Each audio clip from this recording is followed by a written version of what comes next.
हा दिवस किंवा ज्याला आपण म्हणू त्यांचा प्राकट्य दिवस, या दिवशी भगवान बलरामजी प्रकट झाले. यावेळेस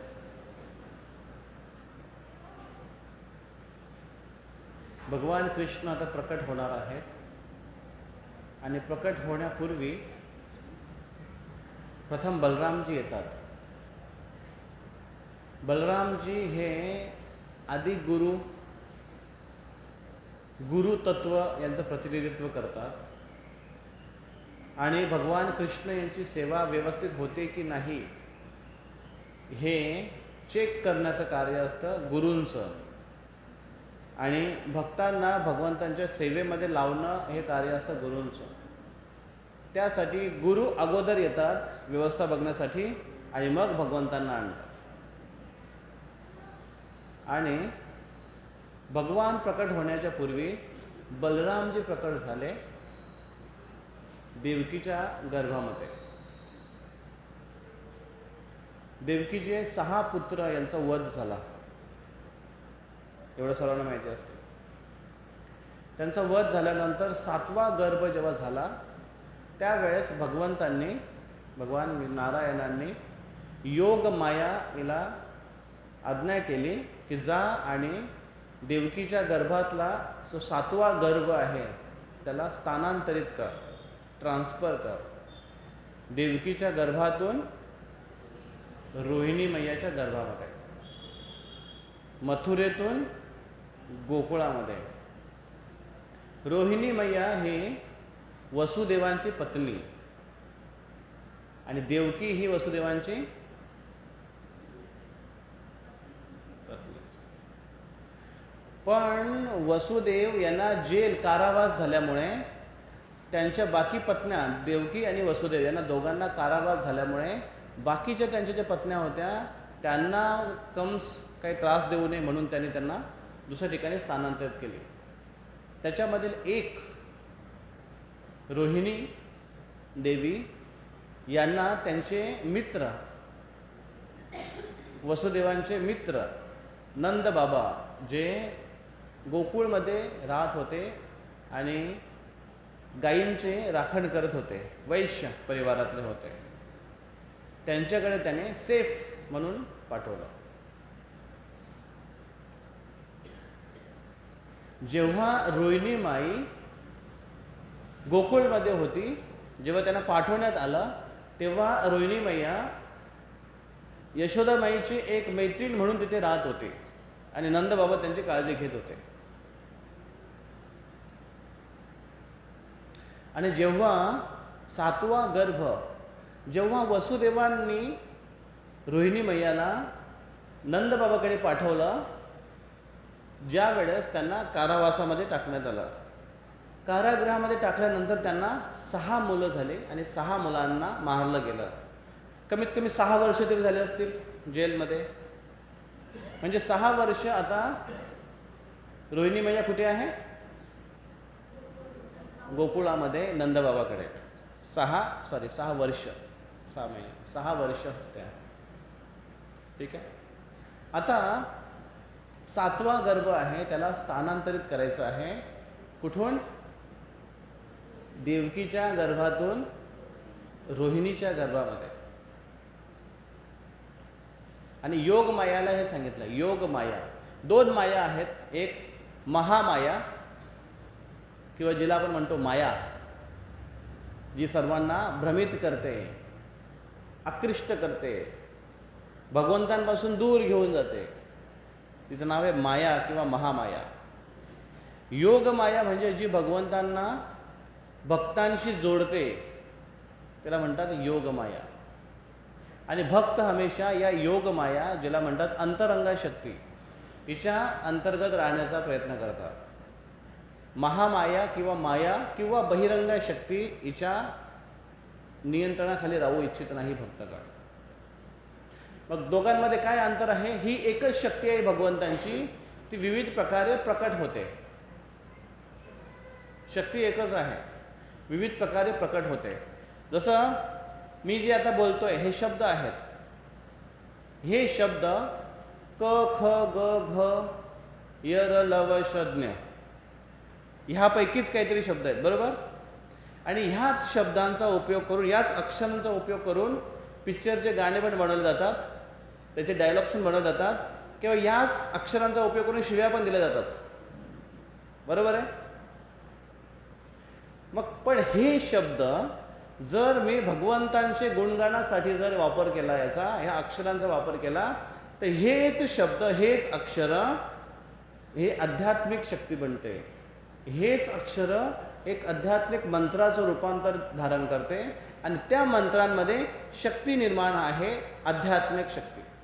जसं हरे कृष्ण कृष्णा कृष्णा हरे हरे, हरे राम राम राम हरे हरे.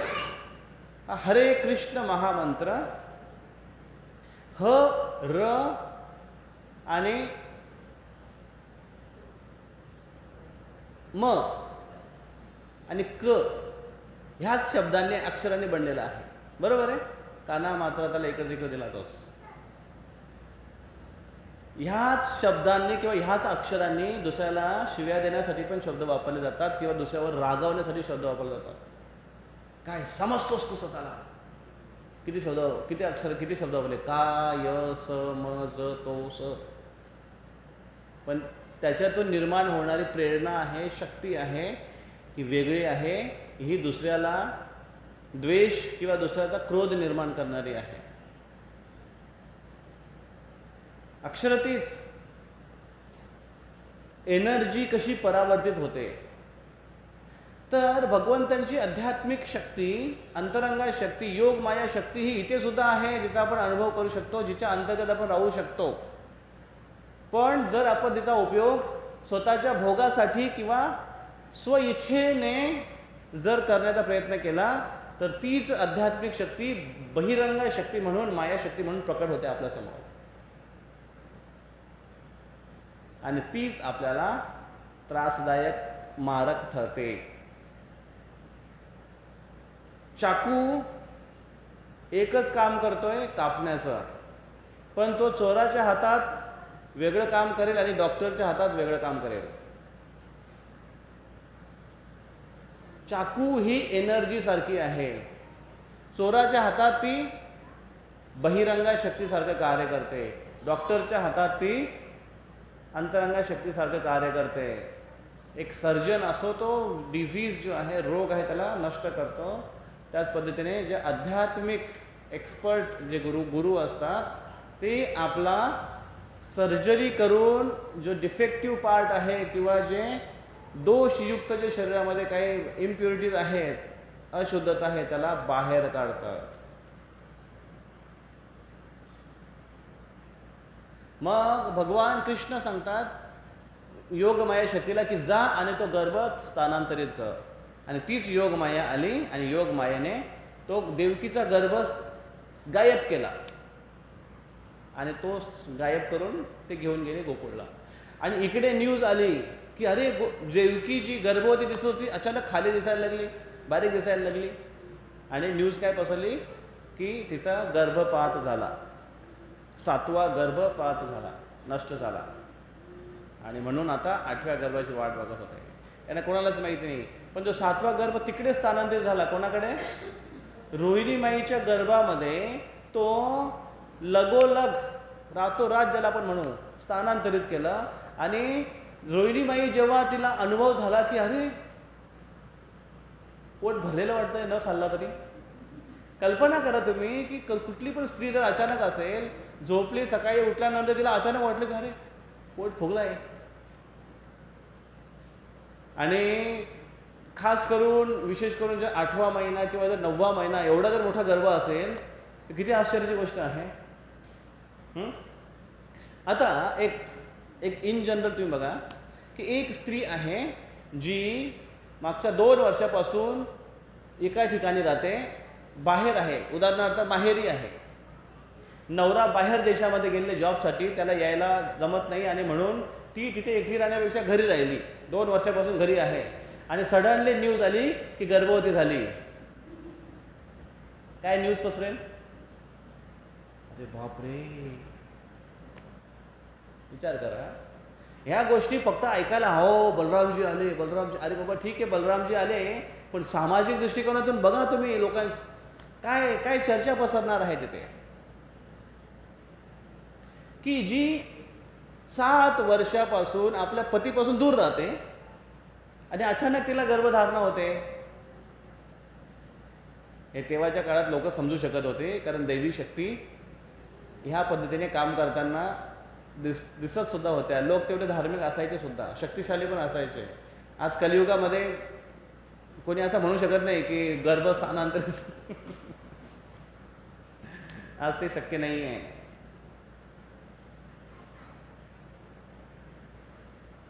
आणि अशा पद्धतीने मग तो 7वा गर्भ म्हणजेच बलरामजी होते. जसे यशोदा माई ही कृष्णांची शाश्वत मैया आहे, देवकी माई ही कृष्णांची शाश्वत आहे, आई आहे, त्याच पद्धतीने रोहिणी देवी ही बलरामजींची शाश्वत आई आहे. मग जर रोहिणी देवी त्यांची शाश्वत आई आहे, तर मग ते डायरेक्ट रोहिणीच्या गर्भामध्ये का नाही प्रकट झाले? तेव्हाच प्रकट होऊ शकले असते जेव्हा रोहिणी तिकडनं जाताना गोकुळमध्ये. का ते अगोदर देवकीच्या गर्भामध्ये आले? ते देवकीच्या गर्भामध्ये यासाठी आले की इथे भगवान प्रकट होणार आहेत त्या गर्भामध्ये, आणि भगवंत येण्या योग्य ते गर्भवती स्थान आहे का, ती हृदयाची स्थिती आहे का, ती भावना, तो प्रेम त्या भक्ताच्या हृदयामध्ये आहे का, हे बघणं बलरामजी जे आदि गुरु तत्व आहे त्यांचं कार्य आहे. आणि म्हणून ते येऊन अगोदर चेक करतात. एका ठिकाणी फॉरेनमध्ये, पाश्चिमात्य देशामध्ये, वेस्टमध्ये एका ठिकाणी इस्कॉनचं एक नवीन सेंटर ओपन करणं झालं होतं, आणि तिथे DT वेलकमिंग होती, विग्रहांचं स्वागत करण्यात येत होते. प्राणप्रतिष्ठा जो एक विधी असतो, प्राणप्रतिष्ठा, तर तो होणार होता. आणि प्रभुपादांना सांगितलं गेलं की सगळी तयारी झालेली आहे प्रभुपादजी, तुम्ही या. प्रभुपादजी आले आणि येऊन बघितलं तर कशाची काहीच तयारी नव्हती. भगवंतांचा अभिषेक करणार आहे आणि कसलीच तयारी नाही तिथे. आणि प्रभुपाद म्हणतात ते फुलं कुठे आहेत? वेर इज अ पुष्प. पुष्प म्हणजे फ्लॉवर्स, वेर इज अ पुष्प. तर तिथले सगळे असे खवळाबावर झाले. प्रभुपाद रागावले, काहीतरी गडबड झाली. काय झालं? फुलं कुठे आहेत? पुष्प, वेर इज अ पुष्प. तर तो पळत पळत किचनमध्ये गेला. म्हणजे प्रभुपाद वॉन्ट टू ईट पुष्पान्न. त्या माताजीनं सांगितलं की तुम्ही पुष्पान्न बनवा, कुकिंग करा. तर व्हॉट इज द पुष्पान्न? तर पुष्पान्न म्हणजे काहीतरी गोड भात, आणि प्रभुपादांना खायची इच्छा झाली वाटते, आणि तिने गोड भात पुष्पान्न बनवायला चालू केलं. प्रभुपाद म्हणतात व्हेर इज द फ्रुट्स, फुलं कुठं, फळ कुठे आहे? यज्ञामध्ये आणि ह्या कार्यामध्ये फळ फूल लागतं, ह्या कुठे एक वस्तू? प्रभुपाद त्यांना ओरडायला लागले. अरेंज करा, मागवलं, हे ते करा, जमा केलं. आणि त्याच्यानंतर DT's वेलकमिंगचा सेरेमनी सुरू झाला, प्राणप्रतिष्ठा सेरेमनी सुरू झाला, आणि मंत्रोच्चारण सुरू झाले. प्रभुपादजी तिथे आहेत, नवीन नवीन सगळे आता जुडलेले सगळे भक्त आहेत तिथे. आणि तो जो वरचा डोम जो केला होता तो व्यवस्थित केला गेला नव्हता, आणि तो सडनली कोसळायला लागला खाली, वरचं जे छत होतं ते. आणि प्रभुपादांनी कसं तरी पिलर तो आपल्या हाताने पकडला, आणि प्रभुपाद म्हणतात की पकडा याला, पकडा. आणि मग सगळे लोक धावले, कसं तरी तो पिलर पकडला, आणि एक एक गोष्टी त्यातल्या ज्या पडायला आल्या, तुटल्या होत्या, आता एक एक व्यक्ती लोक घेऊन बोले बाहेर घेऊन जा म्हणे याला, ह्या गोष्टीला. आणि ते आतमधल्या हॉलमध्ये, जसं आता समजा इथे पडदा बांधलेला आहे, आतमध्ये तयारी चालू आहे, आणि नंतर पडदा उघडल्यावर सगळ्यांना दर्शन होणार आहे अभिषेक सेरेमनीचा. पण त्याच्या अगोदरच प्रभुपाद बघतात की काहीच तयारी नाही आहे. म्हणजे पडलेल्या वस्तू त्यांना सांगतात घेऊन जा तिकडे, कोणी पिलर घेऊन जातं, कोणी काय घेऊन जातं. आणि तिथे सगळे TV कॅमेरेवाले आले होते शूटिंग करण्यासाठी. काय प्राणप्रतिष्ठा मोठा सेरेमनी आहे इस्कॉनचा, आणि ते सगळेजण वाट बघत होते शूटिंगमध्ये. तर ते कॅमेरामध्ये ते सगळे शूटिंग करत आहेत. काय तो पिलर घेऊन बाहेर चालला आहे, एखादी तुटलेली वस्तू बाहेर घेऊन चालला आहे. त्यांना वाटलं हे अशाच पद्धतीने करत असतील बहुतेक, की सुरुवातीला असंच असेल बहुतेक, आणि ते त्याची शूटिंग करत होते. आणि मग प्रभुपादजी एवढे रागावले होते की तुमची जर तयारी झाली नव्हती तर मला का सांगितलं तुम्ही? कोणाचं तुम्ही वेलकमिंग करताय? साक्षात भगवान इथे येत आहेत, आणि तुमची काय तयारी आहे? भगवंत येत आहे त्याच्या अगोदर आपली किती तयारी असायला पाहिजे, आपण किती प्रिपेअर असायला पाहिजे. कोण व्यक्ती आहे तुमच्यापैकी? किती जणांनी इथे नरसिंह देवांचं एक पिक्चर बघितला मागच्या वेळेस आपण दाखवला होता. त्याच्यामध्ये बघा प्रल्हादांचं तुम्हाला एक संभाषण तुम्हाला ऐकायला मिळेल की प्रल्हाद त्या समुद्राच्या किनारी आहेत आणि आणि वरुण देवाने त्यांना बाहेर काढल्यानंतर ते प्रल्हाद म्हणत आहेत की भगवंता मला तुमचं दर्शन घेण्याची खूप इच्छा आहे, पण माझी योग्यता नाही, मी असुर कुळात जन्म झालेला आहे आणि पण माझा कोणीच आश्रय नाही आहे, माझ्या आईपासून मी दूर गेलेला आहे आणि एखाद्या वासराप्रमाणे एखाद्या आईपासून दुरावलेल्या एखाद्या मुलासारखी माझी अवस्था झालेली आहे, कृपया करून मला दर्शन द्या. आणि असं करत करत ते झोपतात तिथे. ती जी उत्कंठा आहे भगवंत येण्याच्या अगोदर आणि भगवंत आणि ते काय म्हणतायत की भगवंत माझी योग्यता नाही की मी तुम्हाला इथे बोलवेन की तुम्ही इथे या माझ्यासाठी तुम्ही इथे यावं, अशी मला अशी माझी योग्यताच नाही की तुम्ही माझ्यासाठी इथे यावं, पण तरी पण माझी इच्छा आहे. तर भगवंत साक्षात येत आहे तर भक्त किती प्रिपेअर असतो, स्वतः किती काटेकोरपणे तयारी करतोय. तो जेवढा सतर्क आहे, तो जेवढा तयार आहे, अलर्ट आहे, याच्यावरून त्याची भक्तीची प्रगती प्रदर्शित होते.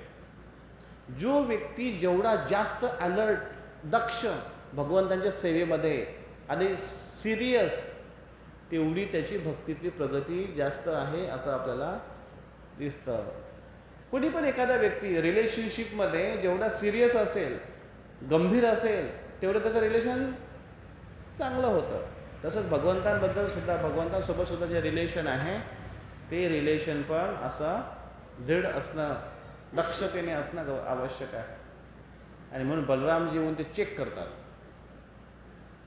आणि म्हणून पूर्वी बलराम येण्याच्या अगोदर जे 6 गर्भ मारले गेले ते आचार्यांच्या टिप्पणीनुसार ते 6 गर्भ म्हणजे 6 अनर्थ आहेत. 6 अनर्थ, काम, क्रोध, लोभ, मद, मोह आणि मत्सर, हे 6 अनर्थ आहेत. ज्याला म्हणतात षड रिपू. रिपू म्हणजे शत्रू, षड म्हणजे 6. हे 6 मुख्य शत्रू आहेत.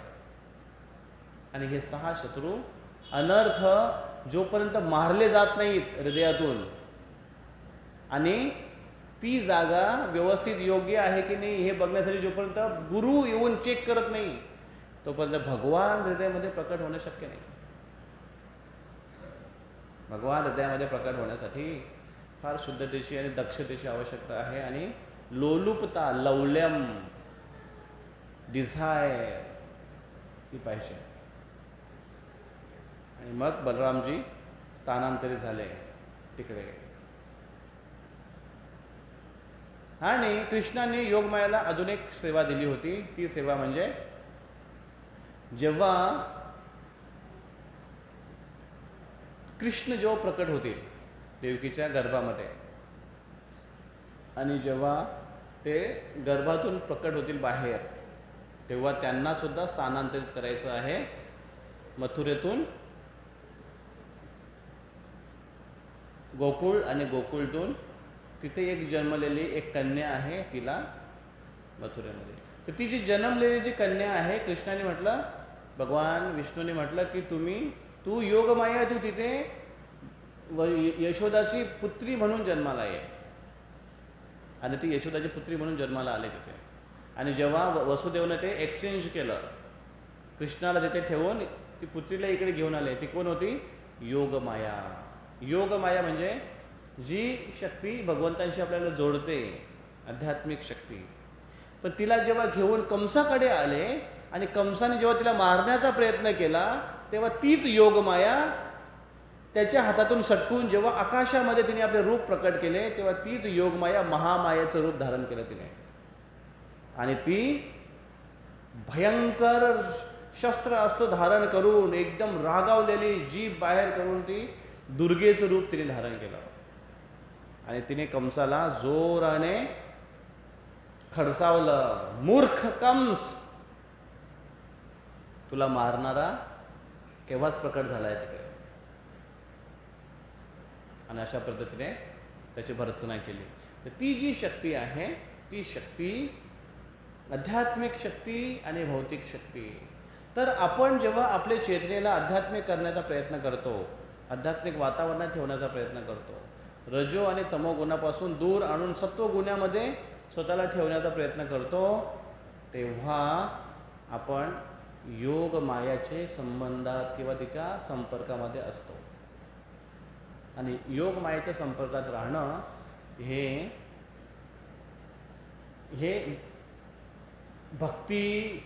तो भक्तीच्या वातावरणामध्ये आहे असं ग्राह्य धरलं जातं. तर मग इकडे बलरामजींचं प्राकट्य झालं. बलरामजींचं प्राकट्य आणि कृष्ण यांचं प्राकट्यामध्ये 8 दिवसाचा फरक आहे. बलरामजी पौर्णिमेला जन्माला आले आणि त्याच्यानंतर येणारी अष्टमी, शुक्ल पक्ष अष्टमीला कृष्ण जन्माला आले. म्हणून पुढच्या आठवड्यामध्ये लगेच कृष्ण जन्माष्टमी आहे. मग हे भगवान बलराम जी आहेत हे आदि गुरु तत्व आहेत. भगवान कृष्ण यांचाच एक विस्तारित अंश. तर ही सृष्टीमध्ये सगळ्यात प्रथम कोण आहे? भगवान कृष्ण, एकल्य ईश्वर कृष्ण. आणि बाकी सगळे नंतर येणारे आरसभ भृत्य त्यांचे सेवक आहेत. मग या जगामध्ये सगळ्यात पहिल्यांदा कृष्ण आपला जो विस्तार करतात ते बलरामाच्या रूपाने करतात, बलरामजी रूपामध्ये. आणि मग बलरामजी आपला विस्तार करतात बाकीच्या अन्य रूपांमध्ये. त्याला म्हणतात प्रकाश, प्राभव प्रकाश, वैभव प्रकाश. आणि त्यामधून त्यांच्या विस्तारामध्ये 4 ज्याला म्हणतो चतुर्व्यूह. ते चतुर्व्यूह कोण आहेत? वासुदेव, संकर्षण, प्रद्युम्न आणि अनिरुद्ध. वासुदेव, संकर्षण, प्रद्युम्न, अनिरुद्ध असे 4 चतुर्व्यूह रूप तयार होतात.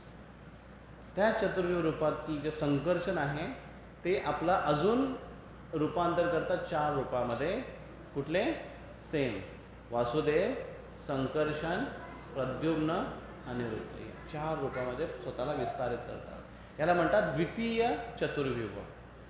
पहिला प्रथम चतुर्व्यूह, नंतर द्वितीय चतुर्व्यूह. आणि द्वितीय चतुर्व्यूहाचे जे संकर्षण आहे ते आपला विस्तार करतात पुरुष अवतारामध्ये.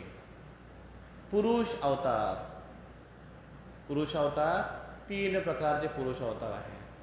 पहिला कारणोदकशाही विष्णू, दुसरा गर्भोदकशाही विष्णू, तिसरा क्षीरोदकशाही विष्णू. कारणोदकशाही विष्णू कुठे झोपलेले असतात?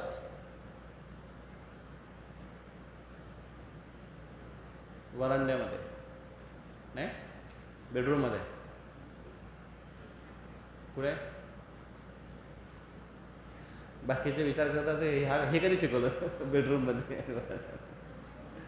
कारणोदकशाही विष्णू कुठे झोपलेले असतात? ब्रह्मांडाच्या बाहेर आहेत ते. ब्रह्मांडच त्यांच्यापासून येतात. विरजा नदीमध्ये, विरजा नदी आहे तिथे. त्याला म्हणतात विरजा नदीचा एक पार्ट आहे. त्याला म्हणतात कारण ओशन, कारण उदक. हे सांगितलेलं आहे मागे. आणि त्यांचा रूप किती मोठा आहे?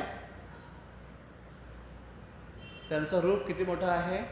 त्यांचं रूप आहे की त्यांच्या रोमछिद्रातून, हे जे रोमछिद्र आहेत ना, या रोमछिद्रातून ब्रह्मांड बाहेर निघतो. एक ब्रह्मांड त्यांच्या रोमछिद्रामध्ये घुसू शकेल एवढे मोठे त्यांचे रोमछिद्र असतात. आणि ब्रह्मांड किती मोठं आहे?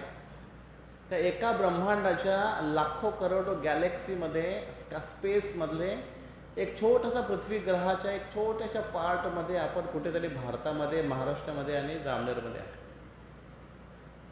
एका ब्रह्मांडाच्या कुठल्या तरी एकदम सुईच्या टोकाच्या कोपऱ्यामध्ये एक ब्रह्मांड. आणि हा जो ब्रह्मांड आहे, हा ब्रह्मांड पूर्ण या भौतिक जगामध्ये एक राईच्या दाण्यासारखा आहे. एक ब्रह्मांड. असे ब्रह्मांड महाविष्णूंच्या रोमछिद्रातून निघतात. मग ते रोमछिद्राचा होल एवढा मोठा आहे की ब्रह्मांड त्यात घुसू शकतो. रोमछिद्र एवढा मोठा आहे, विचार करतो हात किती मोठा असेल, अंग किती मोठं असेल, शरीर किती मोठं असेल. एवढे मोठे कारणोदकशाही विष्णू असतात. ते कारणोदकशाही विष्णू आपला विस्तार करतात आणि त्यांचं काम काय आहे, ते झोपल्या झोपल्या काय करतात, ब्रह्मांड निर्माण करतात. आपल्या शरीरातून ब्रह्मांड तयार करतात आणि ब्रह्मांड सोडतात. ते कसे सोडतात,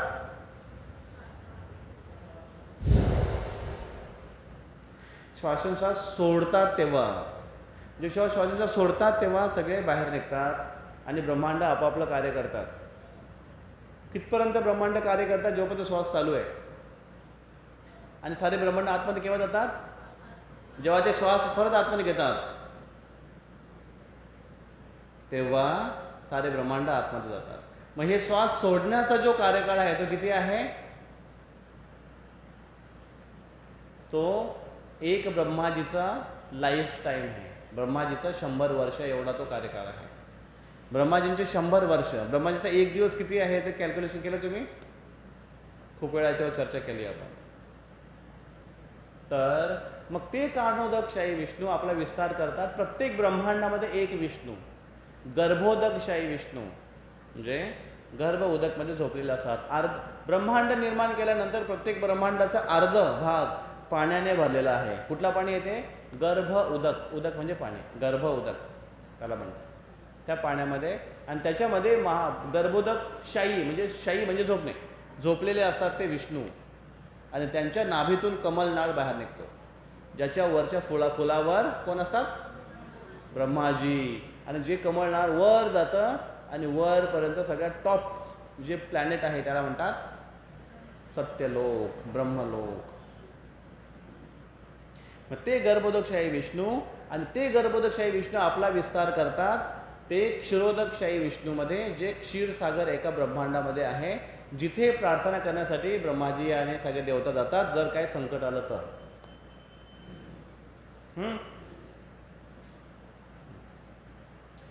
हे सारे ब्रह्मा, हे सारे पुरुष अवतार, हे तिन्ही पुरुष अवतार कोणाचे विस्तार आहेत, संकर्षण, द्वितीय संकर्षणचे विस्तार आहेत.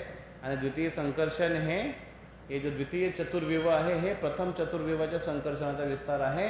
आणि हे प्रथम संकर्षण जे आहे त्याचा विस्तार कोणापासून आहे, बलरामजीपासून आहे. बलरामजी सारे सृष्टीशी स्वतः विस्तार करतात. कशासाठी एवढा विस्तार करतात बलरामजी, जीवेर कारणे आसिया प्रपंचे लीला कोइलो सुविस्तार.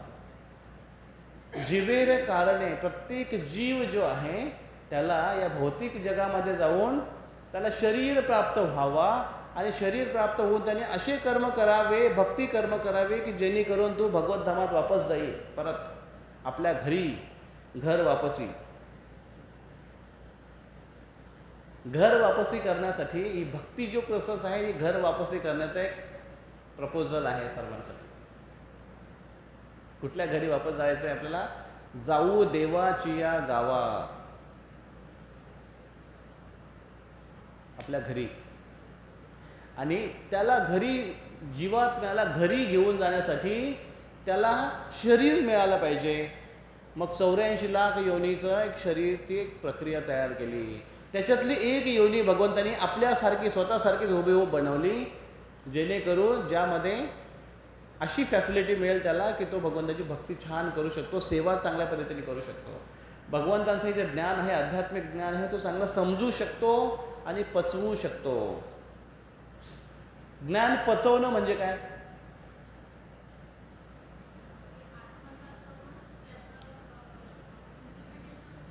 व्यवहारामध्ये आणणं. ज्ञान पचवणं म्हणजे ज्ञान घेतल्यानंतर ते व्यवहारात आणणं आणि व्यवहारात आणताना नम्रता ठेवणं.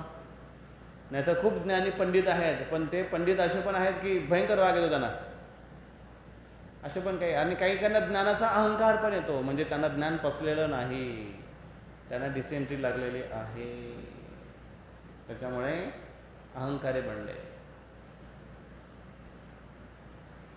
मग ही सगळी व्यवस्था बलरामजी करतात. आणि तेच बलरामजी प्रत्यक्ष कृष्णांच्या सोबत लीला बनवून प्रकट पण होतात. कृष्णांसोबत लीला करण्यासाठी. मग हे बलरामजी आदि गुरु, सगळ्या गुरूंचे आदि गुरु आहेत, गुरुतत्व आहेत, जे आपल्या परंपरेने गुरुतत्व या पृथ्वी तलावर पाठवतात. जे गुरु साधारण जनसामान्य आहेत त्यांचा उद्धार करण्यासाठी तत्पर असतात. हे सगळे गुरु जे आहेत, गुरुतत्व आहेत, हे सगळे गुरुतत्व बलरामजीचे शक्ती संपन्न असतात, प्रतिनिधी असतात बलरामजींचे. मग कुठले कुठले गुरु बलरामजीचे प्रतिनिधी आहेत? आज तर गुरु खूप जणांना लोक गुरु म्हणतात. टीचर्स पण वेगळ्या वेगळ्या प्रकारचे असतात, आहे की नाही? फिजिक्सचे टीचर, मॅथमॅटिक्सचे टीचर, इंग्लिशचे टीचर, लँग्वेजचे टीचर. मग ते पण गुरु आहेत का?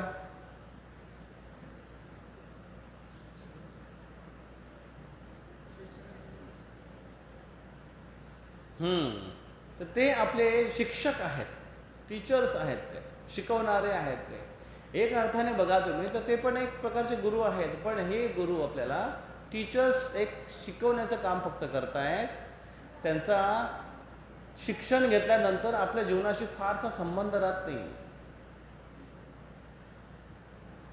पण खरे जे गुरु असतात ते आपल्याला भगवंतांशी जोडण्याचं कार्य करतात, आपलं शाश्वत भलं करतायत.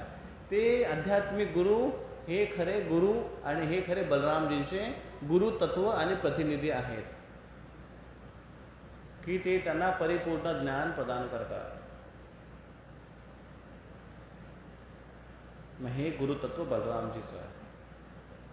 मग बलरामजी हे व्यक्ती पण आहेत आणि गुरुतत्व रूपामध्ये गुरु शिष्य परंपरेमध्ये पण ते प्रकट होतात. त्यांचा वाढदिवस आहे. बलरामजींचा वाढदिवस साजरी करणं म्हणजेच गुरुतत्वाविषयी मनामध्ये खूप जास्त आदर निर्माण करणं. जर खूप जास्त आपण आदर निर्माण जर केलं तर आपण खऱ्या अर्थाने बलराम जयंती साजरी केली असायचा अर्थ होतो. कारण ते बलरामजींचेच प्रतिनिधित्व आहे. आणि तरीसुद्धा बलरामजींची आराधना करणं हे पण तेवढंच महत्त्वाचं आहे. मग हे बलरामजी जेव्हा कृष्णाच्या लीलेमध्ये येतात, कृष्णांसोबत लीला करतात, तेव्हा त्या लीलेमध्ये काय करतात ते? मग बलरामजी प्रकट झाले. बलरामजी प्रकट झाल्यानंतर मग कृष्ण प्रकट झाले. आणि कृष्ण प्रकट झाले तेव्हा कोणाला कळलं नाही की मधल्यामध्ये जे काय झालं ते एक्सचेंज ऑफर झाले ते कोणाला माहिती नाही पडलं. ते फक्त नंदबाबांना माहिती होतं, वसुदेवाला माहिती होतं, देवकीला माहिती होतं. मग तिचं नामकरण करण्यात आलं. नामकरण करण्यासाठी गर्ग मुनी हे त्यांचे फॅमिली प्रिस्ट यदूंचे ते आले होते. पण ते गुपचूप त्यांना बोलवलं होतं. का गुपचूप बोललं होतं? कंसाला खबर नाही पडली पाहिजे. नाही तर कंस शोधतोय की कृष्ण कुठे आहे. कृष्णाचा जन्म झाला आहे, आकाशवाणी झाली होती, दुर्गेने सांगितलं होतं, पण कुठे जन्म झाला माहिती नाही. शोधतोय तो आणि त्याला कळलं नाही पाहिजे म्हणून गुपचूप हा नामकरण संस्कार झाला. कुठे? गाईच्या गोठ्यामध्ये. पण तो गोठा छोटा नव्हता म्हणून त्याला म्हणतात गोशाळा. गोठा माहिती आहे? गोठा, गाईचा गोठा, त्याला म्हणतात गोशाळा. गोशाळेमध्ये झाला, छोट्याशा स्वरूपामध्ये करण्यात आलं. आणि गर्ग मुनीने असं उघडपणे सांगितलं नाही, त्याने पण सिम्बॉलिक सांगितलं की अरे हे तुमचे जे 2 बाळ आहेत, मुलं आहेत, हे खूप भाग्यशाली आहेत, दिव्य आहेत. यांची कुंडली साक्षात विष्णूंची मॅच होते. हे नाही म्हटलं की साक्षात विष्णूच आहेत, त्यांच्याशी मॅच होते. आणि हे जे मुलं आहेत हे प्रत्येक युगामध्ये येत असतात, त्यांना त्रियुगी म्हणतात. आणि हे सत्ययुगामध्ये कृष्ण रक्त तथा पीतम इदानीम कृष्णतः गतः असं ते म्हणतात की हे कृष्ण रूपामध्ये आले होते, हे रक्त रूपामध्ये, श्वेत रूपामध्ये आले होते, रक्त रूपामध्ये, रक्तवर्णी रूपामध्ये आले होते. आणि पीत रूपामध्ये, पिवळ्या रंगाचं पिवळा रंग धारण करून आले होते कलियुगामध्ये, चैतन्य महापुरुष रूपामध्ये. हेच मुलं किंवा हाच मुलगा कृष्ण आता द्वापारमध्ये कृष्ण वर्ण धारण करून आलेला आहे. आणि वृंदावनावर गोकुळवर जे संकट येईल त्यांचं निवारण हा मुलगा करेल. याच्यामध्ये देवतांची शक्ती असणार आहे असे भविष्यवाणी केली दोघांची. आणि या दोघांचं नामकरण मी करतो. पहिला जो मोठा आहे त्याचं नाव आहे, कारण तो शक्ती संपन्न आहे, बल संपन्न, शक्ती संपन्न आहे म्हणून याचं नाव असेल बलराम. आणि दुसरा आहे त्याचं नाव असेल कृष्ण, कारण हा सर्वांना आकर्षित करेल. सर्व आकर्षती इति कृष्ण, आणि हा बलराम असेल. अशा पद्धतीने त्यांचं नामकरण केलं. आणि मग सगळेजण, मोठा उत्सव झाला तो, आणि सगळ्यांना प्रसाद खाऊ घातल्यानंतर सगळेजण गेले तिथून. मग कृष्ण आणि बलराम गोकुळामध्ये वाढतायत हळूहळू, आणि लहानपणाची लीला करतायत, कृष्णांच्या सोबत राहतायत, विविध प्रकारच्या लीला करतात. साख्य रूपामध्ये कृष्णांच्या सोबत राहतात, दास्य रूपामध्ये कृष्णाची सेवेसाठी तत्पर असतात बलरामजी. तर दोन भगवान आहेत इथे, एक कृष्ण आणि दुसरा बलराम. कृष्ण भगवान हे कोण आहे? हे स्वयं भगवान आहेत. बलराम आहेत, हे बलराम कृष्ण आपला विस्तार करतात, त्याला म्हणतात वैभव प्रकाश, स्वतःचा विस्तार करतात. मग कृष्ण आपला विस्तार करतात, आणि त्या विस्तारामध्ये जर काहीच फरक नसेल, बदल नसेल, तर हा त्यांचा मूळ स्वरूप आहे. मूळ स्वरूपाला ते विस्तारित करतायत, प्राभव प्रकाश ज्याला म्हणतात. त्याच्यामध्ये कृष्ण आपला जेव्हा विस्तार करतात तेव्हा तिचे अंगकांती रंग सेम असणार, त्यांचे हावभाव सेम असणार, त्यांचा मूड पण सेम असणार, कृष्णासारखाच असणार. आणि पण ते सगळे विस्तार आपले स्वतः वेगळा वेगळा व्यवहार करणार. जसं कृष्ण जेव्हा रासलीलेमध्ये होते आणि जेव्हा ते स्वतःचा विस्तार केला त्यांनी एवढ्या सगळ्या गोपींसोबत डान्स करण्यासाठी, तर तो कृष्णांचा जो विस्तार होता, तो विस्तार कसा होता? कृष्णांचा मूळ कृष्णांसारखाच होता, सावळा रंग होता, रंग पण सेम होता, आणि भावना पण सेम होती, कार्य पण सेम होता, माधुर्य प्रेम होता गोपींसोबत. तो त्याच पद्धतीने जेव्हा ते द्वारकेमध्ये होते, द्वारकेमध्ये पण कृष्णाने आपला विस्तार केला. किती विस्तार केले कृष्णाने द्वारकेमध्ये असताना? 16,108. का बरं? प्रत्येक राणीसोबत ते राहायचे, प्रत्येक पत्नीसोबत ते राहायचे, आणि प्रत्येक पत्नीला असं वाटायचं की कृष्ण फक्त माझ्याच राजमहालामध्ये आहेत. हे कृष्णाची विशेषता आहे. त्यांचा एक विस्तार आहे ज्याच्यामध्ये कृष्ण स्वतःसारखे विस्तार करतात, प्राभव प्रकाश. दुसरा आहे वैभव प्रकाश, ज्यामध्ये कृष्ण स्वतःचा विस्तार जे करतात त्या विस्तारामध्ये बदल असतो. तर तो पहिला जो विस्तार आहे बलरामजीच्या रूपामध्ये, त्यात बदल काय आहे? रंगामध्ये बदल आहे. कृष्ण कसे आहेत? सावळे. आणि बलराम कसे आहेत? श्वेत रंगाचे आहेत, सफेद आहेत बलरामजी, व्हाईट आहे बलरामजी. आणि बलरामजींची मग कृष्णाचा मूड काय आहे? Krishna is a enjoyer. हे पुरुष आहेत, आदी पुरुष आहेत, भोक्ता आहेत. कृष्ण गीतेमध्ये म्हणतात तुम्ही भोक्ता आहे अहम. आणि पण जेव्हा ते स्वतःचा विस्तार करतात बलरामजीच्या रूपामध्ये तेव्हा रंग बदलतात, पण मूड पण त्यांचा बदलतोय. इथे कुठला मूड आहे? सेवा करण्याचा मूड आहे. कोणाची? कृष्णांची. मग दोन्ही भगवान आहेत, पण त्या दोन्ही भगवानमध्ये काय फरक आहे? एक सेव्य भगवान, दुसरा सेवक भगवान. सेवक भगवान बलरामजी, सेव्य भगवान कृष्ण. दोघे सुद्धा भगवान आहेत. दोघे सुद्धा, बलरामजी सुद्धा एन्जॉयर आहेत. जसं कृष्णांची जसं सखी आहेत, त्यांच्या मैत्रिणी आहेत, तसंच बलरामजींचे सुद्धा सख्या आहेत, मैत्रिणी आहेत. बलरामजी सुद्धा रासलीला करायचे त्यांच्या मैत्रिणीसोबत. बलरामजींच्या मैत्रिणी वेगळ्या, कृष्णाच्या मैत्रिणी वेगळ्या. या मैत्रिणी म्हणजे आजकालच्या ज्या गर्लफ्रेंड बॉयफ्रेंड जसं असतं त्या पद्धतीचं नाही. ते शोधत राहतात अपडेट व्हर्जन. ह्या बलरामजींच्या आणि कृष्णांच्या ज्या मैत्रिणी आहेत ह्या शाश्वत आहेत, त्यांच्यावर प्रेम करणारे आहेत, आध्यात्मिक लोकातून आलेले आहेत, इथे येऊन लीला करत आहेत. अशा पद्धतीने बलरामजी आणि कृष्ण या दोघांच्या मूडमध्ये असा फरक आहे. आणि मग ते बलरामजी स्वतःचा जो विस्तार करतात, भौतिक जगामध्ये ते पुरुष रूपामध्ये असतात आणि भौतिक जगामध्ये सगळ्या फॅसिलिटी क्रिएट करतात. कशासाठी?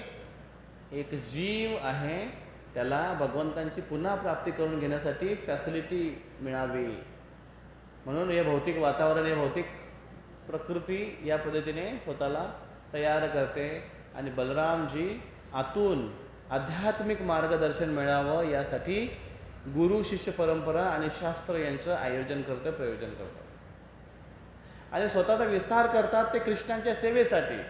जसं एक इन्स्ट्रुमेंट आहे, काय आहे, याला काय म्हणतात? मृदंग म्हणतात त्याला. हा मृदंग आहे, करताल आहे, जी पण इन्स्ट्रुमेंट स्पीकर आहे हे भगवंतांच्या सेवेमध्ये लावलं जातं. हे बलरामजींचंच एक विस्तारीय स्वरूप मानलं जातं. भलेही ते भौतिक तत्वाने बनलेलं असेल पण ते बलरामजीचं स्वरूप मानलं जातं. म्हणून जेव्हा पण आपण मृदंग घेतोय, करताल घेतोय, आध्यात्मिक पुस्तक घेतोय वाचन करण्यासाठी, त्याला पहिल्यांदा आपण प्रणाम करतोय, मस्तकाला लावतोय, आदर देऊन त्याला भगवंताच्या सेवेमध्ये लावतोय. का? बलरामजीच आहेत ते एक प्रकारचे, त्यांचा विस्तार आहे. अशा पद्धतीने बलरामजीचं गुरुतत्व आहे आणि आपल्या सगळ्या जीवांसाठी, सगळ्या भक्तांसाठी आपल्याला मार्गदर्शन म्हणून आणि कृष्णाच्या सेवेत भक्तीत प्रगती करण्यासाठी ते आपल्याला प्रोत्साहित करतात आणि सेवेमध्ये लावतात. आणि जेव्हा एखादा भक्त सेवेमध्ये उन्नत होतो तेव्हा त्याला ते कृष्णांकडे फॉरवर्ड करतात, ते राधाराणींकडे फॉरवर्ड करतात. राधाराणी याला कृष्णाच्या सेवेत लावा आणि मग राधाराणी त्यांना कृष्णांच्या सेवेमध्ये घेऊन जातात. कधी कधी लोक म्हणतात की हे मधले एजंट का बरं पाहिजेत, आपण डायरेक्ट कॉन्टॅक्ट करू कंपनीशी कृष्णाशी डायरेक्ट कॉन्टॅक्ट करू शकता, पण कृष्ण अवेलेबल नाही होणार. का? कृष्ण हे फक्त आणि फक्त भक्तांचेच भक्त आहेत, भक्तांचे दास आहेत. भक्तच त्यांना फक्त जिंकतोय आणि बाकीचे भगवंतांपासून तोंड लपवून किंवा भगवंतापासून दूर होऊन, द्वेष करून दूर होऊन ते इकडे आलेत. भगवंतांना त्यांचं काही घेणं देणं नाही आहे किंवा त्यांची काही आवश्यकता पण आहे त्यांना भगवद्धामामध्ये. ते त्यांची इच्छा आहे पण त्यांची आवश्यकता नाही भगवद्धामामध्ये. भगवद्धामामध्ये भरपूर असे करोडो अनलिमिटेड असे जीवात्मा आहेत, भगवंताचे भक्त आहेत, जी त्यांची सेवा करतात नित्यतेने. त्यांना आपली आवश्यकता नाही, आपल्याला त्यांची आवश्यकता आहे भगवंतांची. आणि म्हणून इथे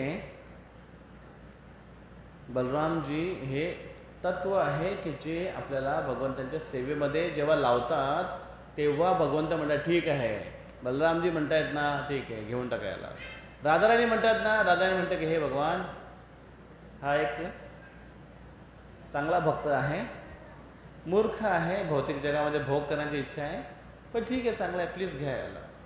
आणि कृष्ण त्याला स्वीकार करतो. अशा पद्धतीने आपण भगवंतांपर्यंत जाण्यासाठी गुरु शिष्य परंपरा ही फार महत्त्वाची आहे. रेकमेंडेशन खूप महत्त्वाचं आहे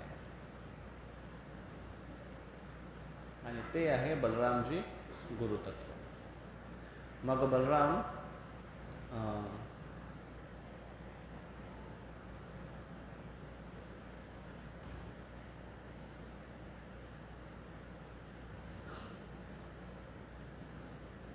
एक लीला सांगू आपण, नंतर आपण स्टॉप करू. की एकदा वनामध्ये असताना सगळे मुलं सगळे खेळत असताना मुलांना खूप सुगंध आला.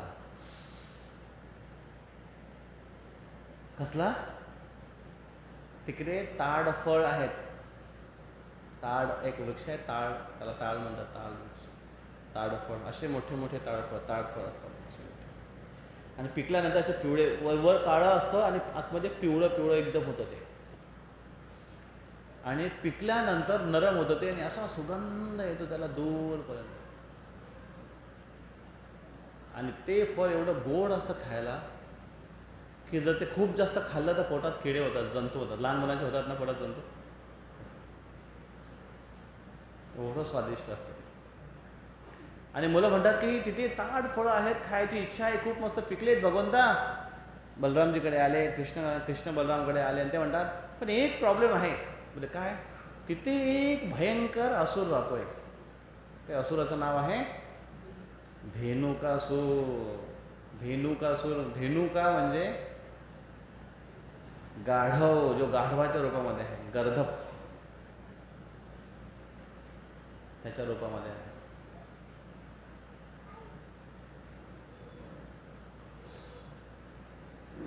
एकदा एका प्लांटमध्ये, कंपनीमध्ये त्यांचे बॉस होते, बॉस. आणि ते बॉस असं मस्त तयारी करून आले आणि तो एक मुलगा होता. त्याला विचारतात कसा दिसतो? ते बोलतो सर तुम्ही एकदम वैशाख नंदन दिसताय. समजा अच्छा, हां. साहेब फार खुश होऊन गेले. वैशाख नंदन म्हणजे गाढव. गाढवाला संस्कृतमध्ये म्हणतात वैशाख नंदन. हे जेव्हा त्याला कळेल का नक्कीच त्या एम्प्लॉयला बाहेर काढून दिले. तसा हा गाढव वैशाख नंदन असुर होता, जो गाढवाच्या रूपामध्ये होता. का गाढवाच्या रूपामध्ये? हे जे असुर असतात ना, ज्यांची प्रवृत्ती अशा असतात ना, त्यांचा रूप पण तुम्हाला असं दिसेल, उटपटांगत असेल, केस झिपऱ्या इकडे तिकडे वाढवतील, अशा काहीतरी, अशा डोक्यावर अशा काहीतरी कोंबड्यासारखं असं काहीतरी केस कापतील. त्याच्यानंतर काही नाकामध्ये कानामध्ये असे कुठे कुठे बाल्या किंवा इथे असे जिथे पण मांस दिसते तिथे असं टोचून त्याला असे बाले तयार तसा घालतील. बघितलं का तुम्ही आजकाल? कुठे पण बाले घालतात लोक आजकाल. इकडे जे टॅटो कुठे कुठे काय काय करत राहतील. टॅटो म्हणजे काय? गोंदन, गोंदन गोंदवत राहतील, कुठेही काही गोंदवत राहतील.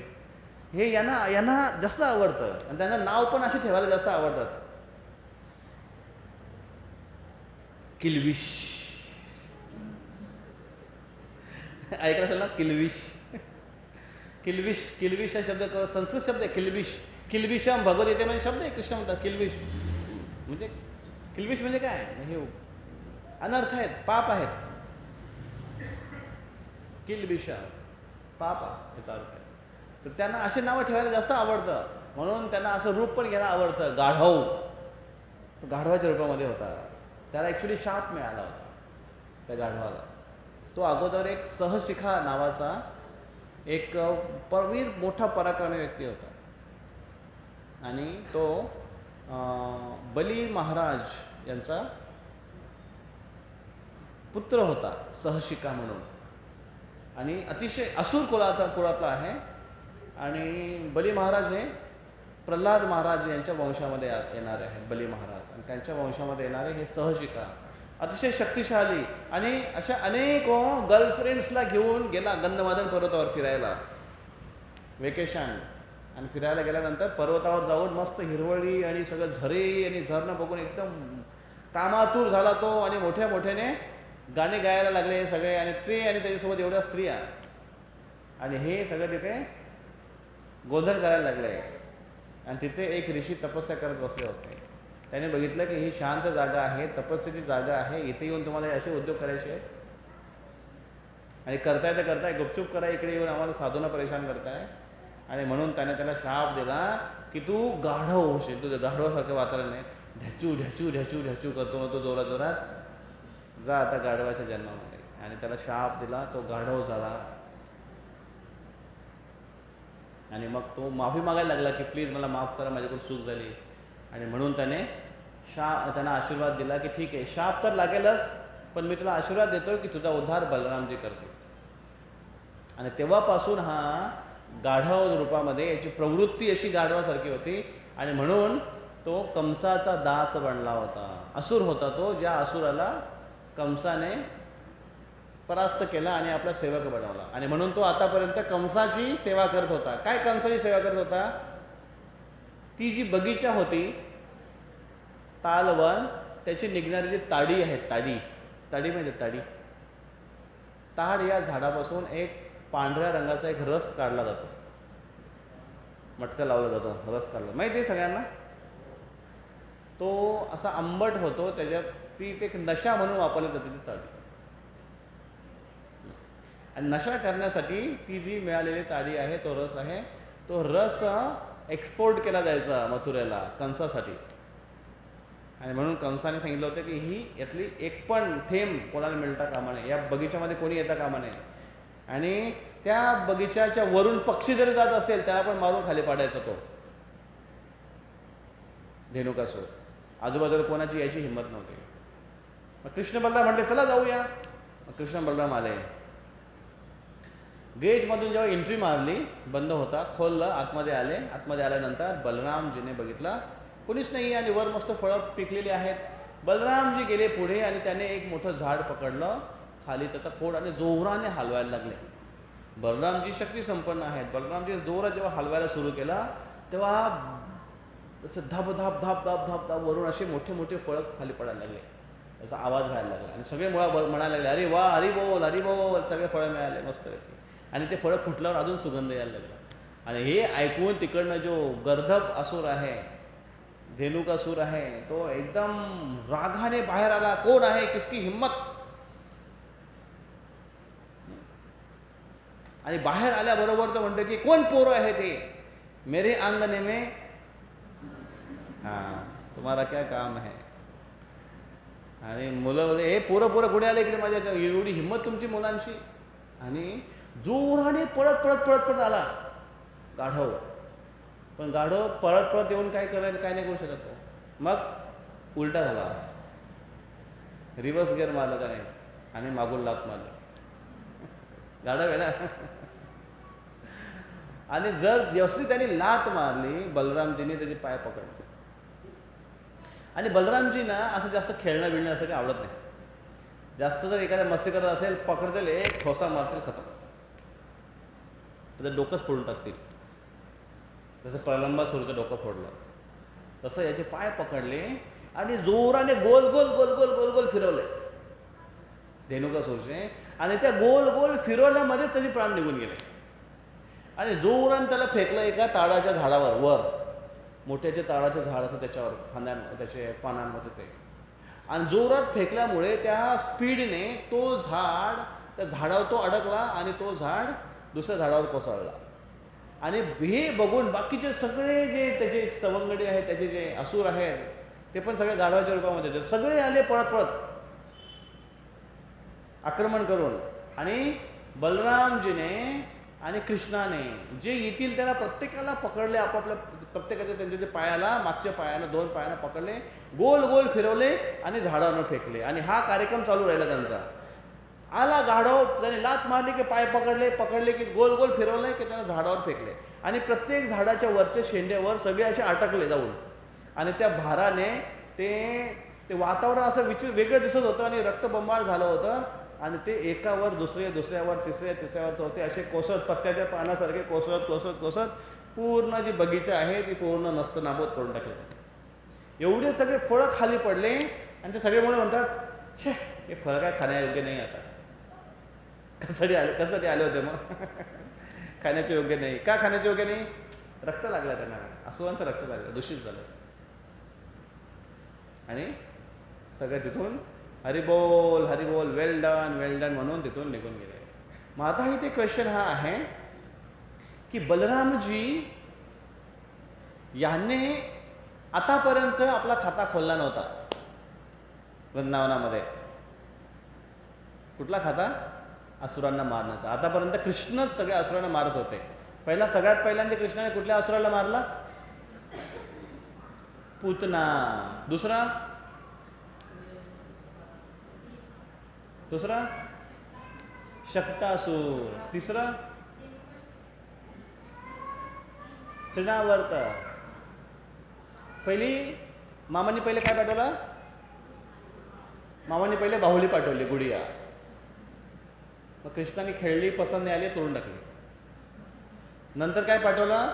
नंतर बैलगाडी पाठवली, शक्तासूर, छकडा. मग ती बैलगाडी पण काय चालत नाही, मग ती मारून फेकून दिली. त्याच्यानंतर तिसरं काय पाठवलं? त्याचं हेलिकॉप्टर पाठवलं, वर उडणार हेलिकॉप्टर पाठवलं. खेळलं वर जाऊन बघितलं, नंतर पसंत नाही आला, तोडून फेकून दिलं. असे कंस मामा वेगळे वेगळे खेळणे पाठवत होता. आणि त्याच्यानंतर हा एक मोठा गाढवाचा जो खेळणा होता तो कंस मामाने तिथे अरेंज केला होता, पण तिथे स्वतःहून चालून कृष्ण बलराम गेले होते मित्रांसोबत. मग त्यालाच नेमकी बलरामने का मारलं, कृष्णाने का नाही मारलं? कारण तो मागच्या जन्मातला तो गाढव धेनुकासूर मागच्या जन्मातला सहसिका होता. आपण जी स्टोरी वर्णन केली, सहसिका हा बली महाराजांच्या वंशातला, बली महाराज हे प्रल्हाद महाराजांच्या वंशातले, आणि प्रल्हाद महाराजांना नरसिंहदेवाने वरदान दिलंय की प्रल्हाद तू तुझ्या वडिलांची चिंता करतो हिरण्यकशिपूची, माझ्या स्पर्शाने तो शुद्ध झालेला आहे. एवढंच नाही, मी घोषणा करतोय की ज्या कुळामध्ये एखादा शुद्ध भक्त जन्माला येतो किंवा एखादा व्यक्ती शुद्ध भक्त बनतो त्याच्या 21 पिढ्यांचा मी उद्धार करतो. ही घोषणा नरसिंहदेवाने केली. आणि म्हणून त्यांच्या वंशामध्ये येणाऱ्या, प्रल्हादाच्या वंशामध्ये येणारे जेवढे पण असुर झाले, मागचे नंतर येणारे असुर काय भक्त नव्हते, पण कृष्णांसोबत त्यांचा संबंध होऊन सुद्धा कृष्णाने त्यांना प्रत्यक्ष मारलं नाही. प्रल्हादाला वरदान दिलंय की त्यांना मारणार नाही पण उद्धार करेन.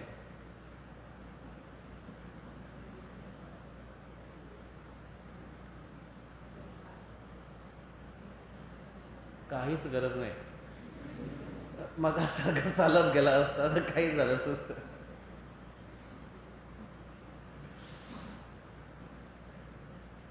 तर मग अशा पद्धतीने कृष्ण भगवंत आपला शब्द राखतात. भगवद्गीतेमध्ये ते ॲश्युरन्स देतात, कौन्तेय प्रतिजानीहि न मे भक्ता प्रणश्यति. हे अर्जुन घोषणा कर, काय माझ्या भक्ताचा नाश होत नाही, त्याच्या भक्तीचा पण कधी नाश होत नाही. आणि म्हणून भगवंतांकडे, कृष्णांकडे जी आपण पॉलिसी काढतोय, इन्शुरन्स पॉलिसी, ही जीवन के साथ भी जीवन के बाद भी, ह्या जन्मामध्ये पण उपयोगी आहे आणि मृत्यूनंतर ही भक्ती नष्ट होत नाही, पुढच्या जन्मात आपल्याला घेऊन जाते, किंवा ह्या जन्मात जर भक्ती संपन्न झाली तर भगवद्धामात डायरेक्ट घेऊन जाते. मग पुढचा जन्म जर घ्यायचा असेल तर थोडी निवांत भक्ती करायला हरकत नाही. कशी निवांत भक्ती म्हणजे कशी? हावले डवले,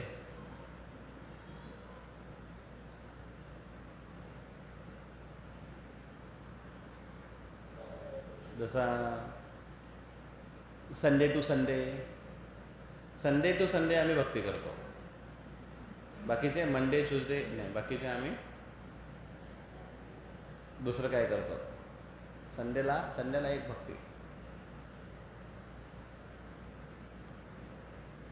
आणि ज्याला खरोखर भगवद्धामात जायचं असेल त्यांनी तिला गंभीरतेने केलं पाहिजे. बलरामजींचा आश्रय घेतला पाहिजे.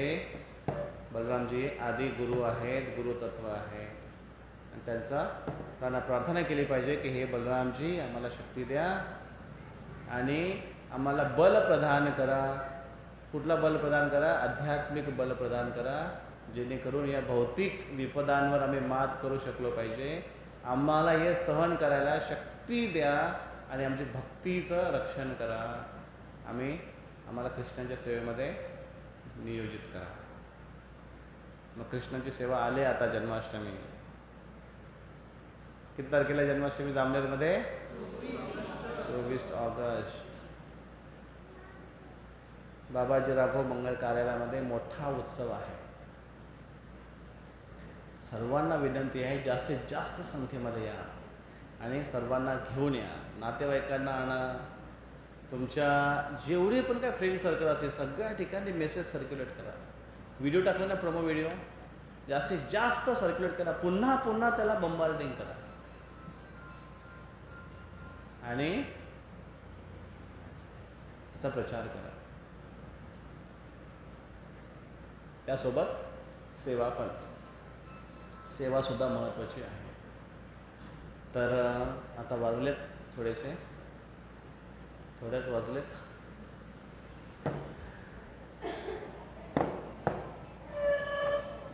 इथे माझ्याकडे काही एक सेवेची लिस्ट आहे आणि